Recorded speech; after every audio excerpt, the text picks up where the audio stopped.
अस्सलाम वालेकुम। Find the fourth proportional. पिछले वीडियो में हमने थर्ड प्रोपोर्शनल को फाइंड करना सीखा था और यहाँ पर हमें फोर्थ प्रोपोर्शनल फाइंड करना है। देखिए यहाँ पर जो प्रोपोर्शन में चार कंपोनेंट होते हैं, first proportional, second proportional, third proportional और लास्ट में फोर्थ प्रोपोर्शनल। तो अब यहाँ पर हमें फाइंड करना है फोर्थ प्रोपोर्शनल। जो वैल्यूज हमें मिले हैं, जो वैल्यूज यहाँ पर हमें मिले हैं, जैसे ये वाले, हम इनको लेते हैं एक प्रोपोर्शन में रखेंगे और इसी सीक्वेंस में रखेंगे जो हमें यहाँ मिले हैं। 6 मल्टीप्लाई 15।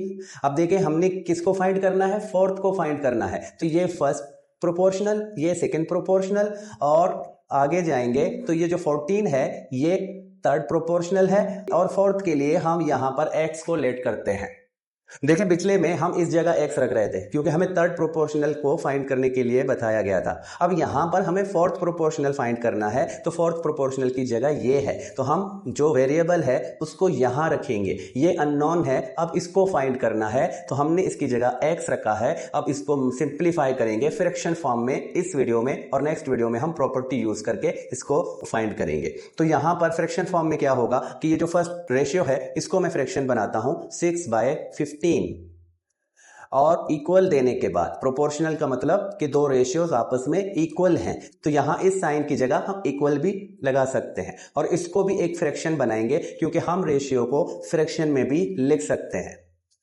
अब यहां पर एक मजे की बात क्या है, देखिए पिछले थर्ड प्रोपोर्शन में हम क्या कर रहे थे, हमें x यहां नोमिनेटर में मिला तो हमने जस्ट उसके डिनोमिनेटर में जो वैल्यू थी उसको शिफ्ट किया दूसरी तरफ। अब यहां पर हमें x डिनोमिनेटर में मिला है तो कभी भी याद रखें इस तरह फ्रैक्शन होगा और हमने किसी एक को शिफ्ट करना है तो हम नोमिनेटर को यहां से शिफ्ट नहीं कर सकते, हमने डिनोमिनेटर को ही शिफ्ट करना है। तो इस एक दफा तो इस x को मैं इस तरफ शिफ्ट करूंगा।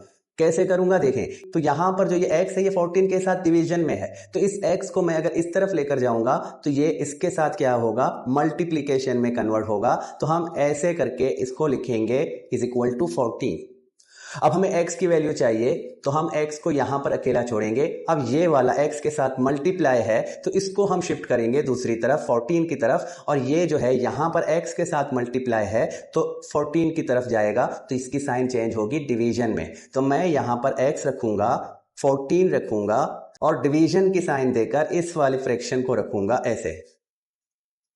अब ये एक वोल नंबर है जो कि डिवीजन में है इस फ्रैक्शन के साथ, तो कभी भी इस तरह एक वोल नंबर आपको फ्रैक्शन के साथ डिवीजन में मिलेगा, आप सिंपल से क्या करें, आप इसके डिनोमिनेटर में भी 1 रख दें ताकि दोनों फ्रैक्शन बनेंगे और आपको सॉल्व करने में इजी होगा। क्यों? क्योंकि यहां पर 1 मौजूद है।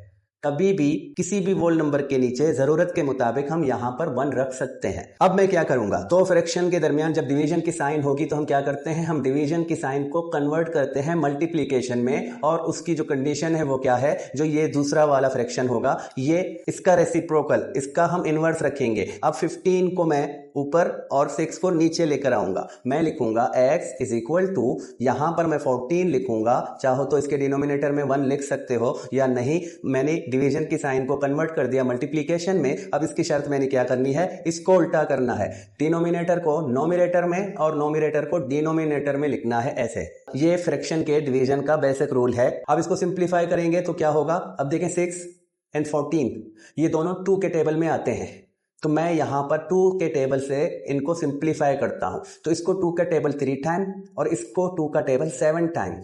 और अब यहां देखें ये 15 है, ये 3 है, तो ये दोनों भी सेम टेबल से सिंप्लीफाई हो सकते हैं। तो यहां 3 का टेबल 3 के लिए 1 टाइम और 15 के लिए 5 टाइम, तो यहां अब 1 आया तो डिनोमिनेटर अब खत्म हो गया। अब यहां पर 7, यहां पर 5 और मल्टीप्लीकेशन की साइन, तो इन दोनों को अब मैं मल्टीप्लाई करूंगा तो x की वैल्यू मुझे क्या मिलेगी, 35। तो ये इस तरह हम फाइंड करते हैं फोर्थ प्रोपोर्शनल जब हमने फ्रैक्शन फॉर्म में इसको फाइंड करना होगा। अब इसको मैं वेरीफाई भी करके देता हूं आपको। देखिए अब यहां पर अगर मैं 35 रखूं तो 6, 15 और ये इक्वल है 14:35। इस तरह मैं इसको प्रोपोर्शनल में रखूंगा और मैं इसको मैं फ्रैक्शन में बना दूं तो 6/15 होगा और यहां 14/35 होगा। तो इसको मैं सिंप्लीफाई करूंगा तो यहां पर मुझे मिलेगा 3 के टेबल से इसको 2 टाइम और इसको 5 टाइम, तो यहां मुझे मिलेगा 2/5। और यहां 7 के टेबल से इसको मैं सिंप्लीफाई करूं तो 14 के लिए 7 का टेबल 2 टाइम और 35 के लिए 7 का टेबल 5 टाइम। तो इस तरह दूसरी साइड भी हमें फ्रैक्शन जो मिलेगा वो 2/5 का मिलेगा। तो ये इस तरह वेरीफाई हो चुका कि ये दोनों साइड इक्वल होंगे अगर हम x की वैल्यू 35 रखेंगे या हम फोर्थ प्रोपोर्शनल की जगह 35 रखेंगे तो ये एक प्रोपोर्शन बनेगा। अब ये वाला आप लोगों के लिए इसको फाइंड करके मुझे कमेंट में आंसर को सेंड करेंगे। तो उम्मीद है आपको ये वीडियोस अच्छी लग रही होंगी। इसी तरह के क्वेश्चंस बनाता रहूंगा इंशाल्लाह। अब नेक्स्ट वीडियो तक खुदाफिज।